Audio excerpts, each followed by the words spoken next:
Cīravas meža parks ir iecienīta vieta gan lēnām un nesteidzīgām pastaigām baudot gleznainos dabas skatus, gan arī aktīvām brīvā laika nodarbēm.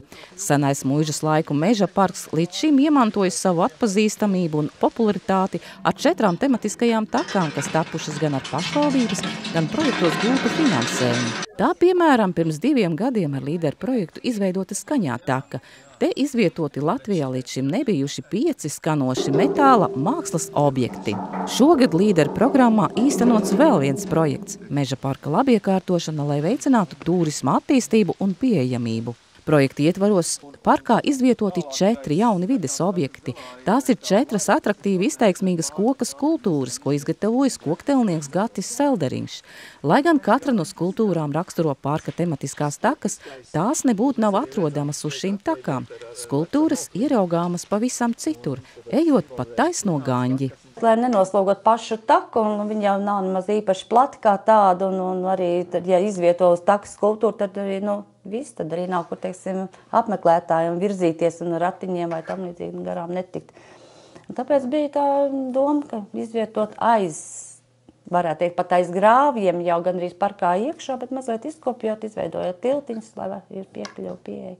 Taisnais Gaņas tā kā ir atceļš no meža parka. Un lai šeit arī tad būtu varbūt, kur papriecēt acis un varbūt kādu bildi uztaisīt interesantu, tad arī izvietojam skulptūras un katra skulptūra simbolizē savu taku. Tad mums šeit ir 4 skulptūras un par cik mums parkā ir Skaņā taka, Bebru taka, Sienāžu taka un Makšķernieku taka, tad katra skulptūra mums tā kā simbolizē savu šo taku. Un viņas tā pa ceļā mēs varam arī aplūkot. Visas skulptūras, ja mēs tā ielūkojamies ar kaut kādu stāstu nolasāmu, un tā, lai katrs var domāt, skatīt un vērtēt. Te ir nepilns kilometrs šī taka. Pa parku var izstaigāties, te ir tā, kad ja gribam tā nopietni pavadīt laiku, te praktiski visu dienu var aiziet te staigājot pa takām. Vienīgi tad ir jāsaprot, kur mēs gribam aiziet. Parka apmeklētājiem nebūtu nav vienkārši saprast taku izvietojumu, līdz šim nav bijuši zināma arī to garumu, atskaitot vien Bebru taku. Tāpēc pavasarī veikta meža parka uzmērīšana, lai sagatavotu kartogrāfisko materiālu.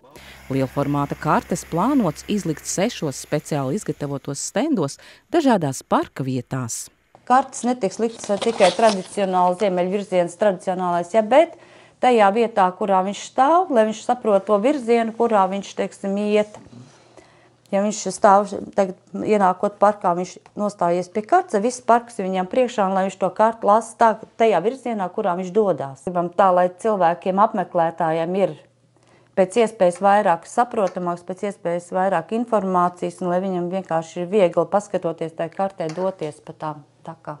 Domājot par cilvēku ērtību un pārvietošanās iespējām, projekta ietvaros tapusi arī 120 metru gara koka laipa. Šī ir tā kā Skaņās takas daļa. Celiņš, kas šeit apakšā zem laipas, rudeņos, pavasaros arī ziemā, ir ļoti mitrs un praktiski bija nestaigājams. Un lai arī tā Skaņā taka būtu ejama cauru gadu, bija doma, kad jāpalīdz cilvēkiem tikt šeit pāri. Un tad arī ielikām projektā šo laipu, kas šī mitrēja vietai pārved pāri. Viņš arī tā kā ir nedaudz saistīts ar vidas pieejamību, jo šeit cilvēki ar bērnu ratiņiem pirmam kārtam jau arī, ja kāds invalīds šeit atbrauc, tad nebūtu iespējams šeit pārvietoties. Apmeklētāju skaits ik gadu meža parkā pieaug, atzīst Cīravas turisma informācijas punkta vadītāja Sarmīte Braša. Līdz šim tas noteikts pēc mašīnu skaita.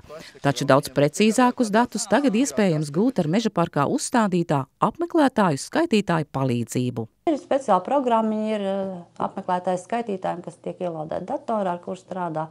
Ir kolektoriņš, ar kur var aiziet pie sensora, nolasa informāciju, pēc tam viņi ievad datorā un tad var apskatīties pa dienām, kāds ir apmeklējums, kāds pa mēnešiem.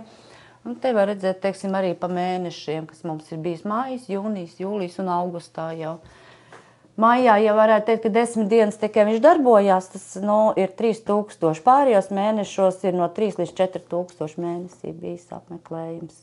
Cīravas meža parka labiekārtošanas projekts izmaksājas 20 000 eiro, no tiem 12,8 tūkstoši ir Eiropas lauksaimniecības fonda lauku attīstībai finansējums. Salga Dreimane, Edvīns Sveilis, Aizputes televīzijam.